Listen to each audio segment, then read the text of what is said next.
بله گهدار و بینن هجا جارک دن سلاف هر درباره مجارا سوری و تقینا کو ایرو لشما پایتخت پیک هات کو ده انجام ویده وزیر بروانیه و وزیر کارن هندر و هروها جیگیری وان و جمارک دنج کار بدستن پای بلند هاتن کشتن لگل چند کسی دنجی کو بریندار بون نوها ممرای الاستودیوی جالک وانی مافین مروان برز لقمان احمد کو هفکاری مدخیلش موجی الفرو باوای که زندی و هفوینه که پیک بینه لقمان بخیر هاتی بخير هاتي لقمان لقمان بري هاتشتي يك ديكاره بيجي افتقينا كود نافندا باراستني دا باراستنا اجتماعيه دولتي دا دبا كشتنا وكسرواني قلت قال كاربت مازن وجوانا جي زافاي اسد كو عاصف شوكت يك جي كاسين كو دس بسر مثلا اولا كاري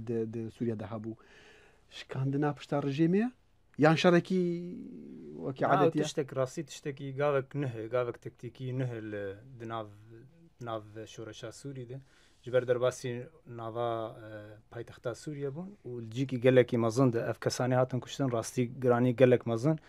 و اواناجي برپرسياري وك كوميتا كي تشكربون جبو تشاوا كاربن اف درباري اف نوت اف بياريق السوري تشيدبن اف كسانا دستيوان دمك دور ودريج ده تشتغل سوري تشي بوي حيا رجا ايرو او راسي قافك قالك مازن يعني السوريا نما ام بيجني سرهل دانا جماوري دي كان بيجني شرك مازن دني فرا الرجيمي وركابريه دا راستي قيافي في استي نما مكارن فقرتي نما او بو كشتن بو شر دنافا رجيمي ده نافا قال سوري ده وش نهاو باش ده دي كاره بيجكو ايدي سوريا يعني ركابريا سوري كو قالك كاشوانا دخست هزين بياني يعني كارك درفه بيكرند ناف سوريا دا جبوها الهلالينا رجيما اسد نها ركابري بي تي في بينا نما او دكاره بخوا بك تشكو بتايبت جي لغره هناك رابورتان لشكري ازادي سوري نها دستيوي دغه چكان وشرن مازن و بيشكدي دكن بله او ازبار دكم يعني نجاي في استيج بر يعني جيشا سوري لشكريا سوري نلشكري كلو حسان جهفدو كتي نا او هفدو قرتي ودبن دستي كنترولا مالا اسدي اوان كساني تشون كسني قالك مزنبون لي هينجي تشكي اف لشكريا هاني هي هينجي ويد برخد بدن وازبار ناكم جزوزو خو جهفدو بخينه احتمالك مزن قالكي هجر نيكتن وجبر دولتني دنجل بشجرياوي هنا وك روسيا وك ايراني باشا قبلناكم بكذا باشا لقمان اجر هاتو بنمالا اسد بش راسبك وجهك بسلامت شوان راه هبا لجهك لولاتك بباورياتا اوي دركفن جو سوريه الور بخولوان بقرين يانجي وشري خبر دوام بكن اي والله حطاني انا خانيدك او دفجي برنادن يعني قالك كسيد ناف وك اوبوزيسيونا نافا سوري قالك جوان قوتن قو ام تخازن بسلامتي دركبه وك نمونا اليمني تشيبو لي خاني بشار الاسد مروفكي ندرسته يعني تشتق سريد هي ام نظام بلانك قالك غريب تخاز السوري بالي جحنميد بكشينه ووصا تشيد براستي هي نجاي ام بارناك ادم قي كش ناخذ داني برجع خو زوزو درنا كذا سيروان سواز دخيل باش لقمان ام بحث سيناريو بشتي في قناغي بكنها نارينا تد اوبوزيسيون سوريان ركبريا سوري اماده كو ولات في قناغي راج ولاتكو بحضاران كشتن لي بيك هاتن ولاتكو هاتي تالان كرن اواهيو او بنغها ولات او جيرخانا ولات تيكچويه وي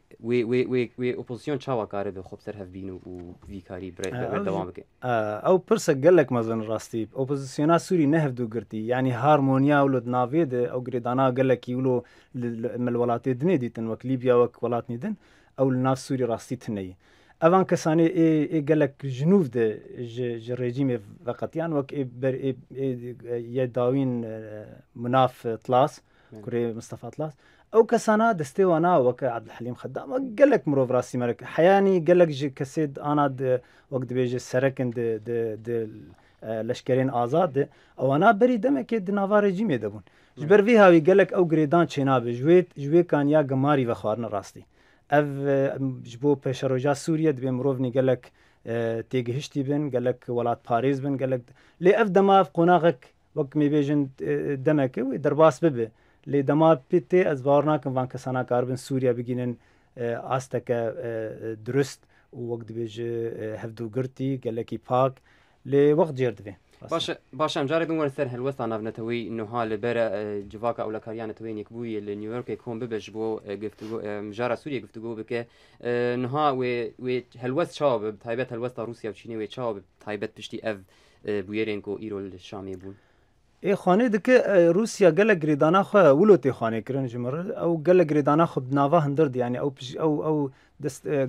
پشگریا خنا که گله کی لسر تشتی بیاری گرناوا سوری چید او تشتی خو بریاری خو در ودسینه چه ولاتش در ود که وک می بیجن امریکا اف کسید اروپا ده او جیل گور وانال خود نرو ولاته کی گشتی وک هیزه کی خصوص داناخین لی تشتک ناب یعنی گلک تشچبون او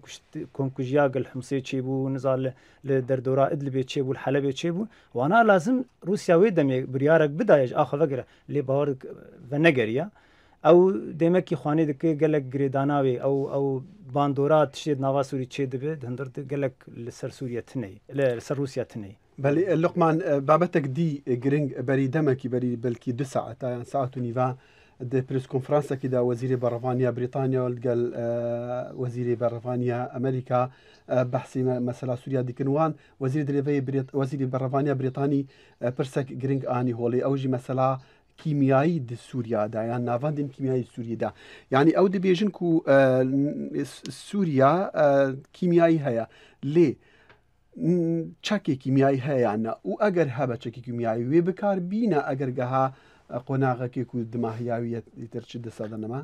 او چکی کیمیایی راستی تشتکی ولو برچافتنه لی ام پیزانن عبد الحليم خدام بری او برپرسیاری وی مسئله بو و اول سوری و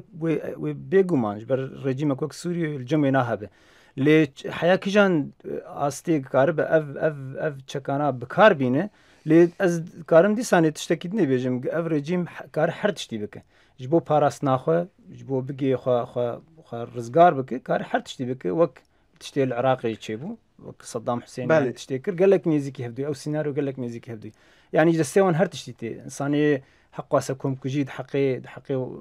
ولاتي خدكر بهساني كار كيميائي جل جمينه هب تشل جميها بكار بك او دخواز سوريا جهفدو بخينه بجاركير يعني حمد تشتي خرابك وهجر دركت ودركت باشا سيناريو دن هي دبيجنكو اگر هاتو ديسان شيانا هندي هبا اسد وبنمالا خو دقل علويان لهريما ساحل هريما سلامت جوان را پیدا بو زمان هندي بكن دقل امريكا دقل روشافا دقل روسيا تشتكي وصابي كرن كو هريمك نيف اوتونوميان بشي شكلي هبتنجا علويا را لساحل بيدانين رنگا روشا سوري بيچاره سركرن هتا چندي فينا باوردكي اف سيناريو ويسر كتيبه انا دویدم راستی نسر کفتی جبر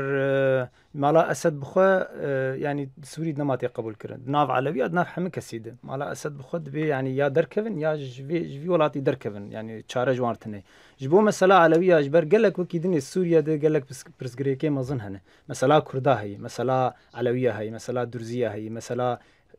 خريستيانه هي فلا هي وانا قالك بروبلمات او بخوا انا تي قفتكو كرن لحياني سوريا أنا جبير جيمي خلاص بحياني سوريا بتشكي سر جبر آلية إقتصادية قالك هاتي خوار آلية أجي بيجي أو سيناريو جي صار ناقرا أنا دويدا ميدا راستي نكاره خسر بقرن بجارك أحمد هنرمند وبزافكار و